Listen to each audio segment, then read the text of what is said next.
Okay, so in this video we are going to talk about systems of 2 qubits. So continuing with our running example, imagine that we have a hydrogen atom.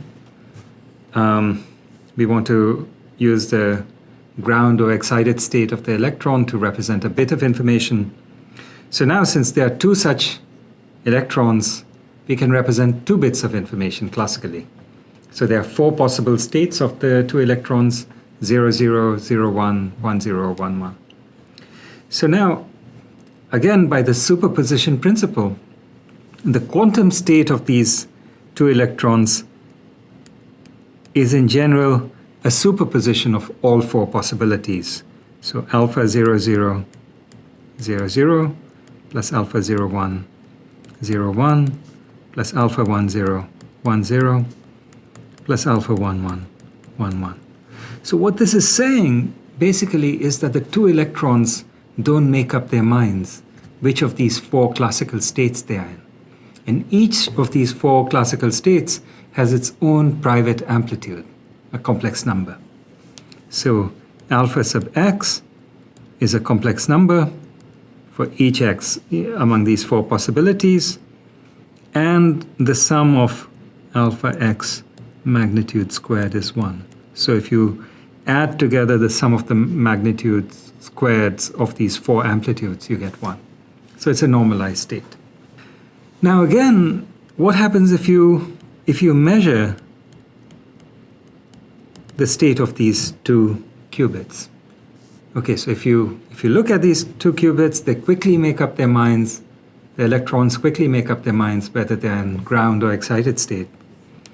And so you end up seeing 0, 0 with probability exactly alpha 0, 0 magnitude squared. And once again, the very act of making the measurement disturbs the system, and so the new state, psi prime, would just be 0, 0. Similarly, for the other 4 possibilities, the probability of 0, 1 would be alpha 0, 1 magnitude squared, and so on.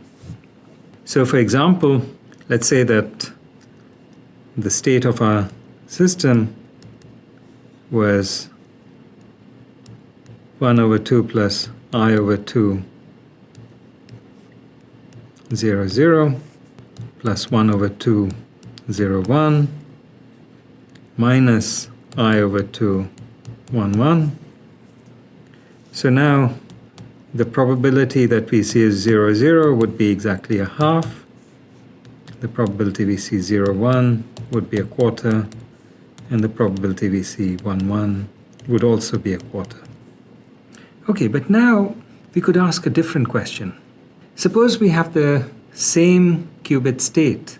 So suppose we had the state of the 2 qubits as, okay, well, let's say it was plus 1 half 0, 1 plus I over 2, 1, 1.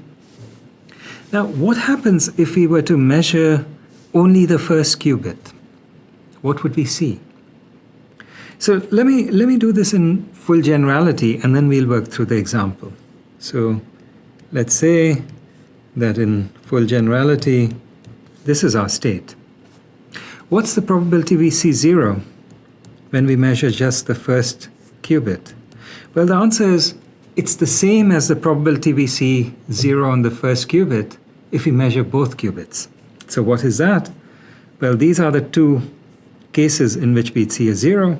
So it would be alpha 0, 0 magnitude squared plus alpha 0, 1 magnitude squared.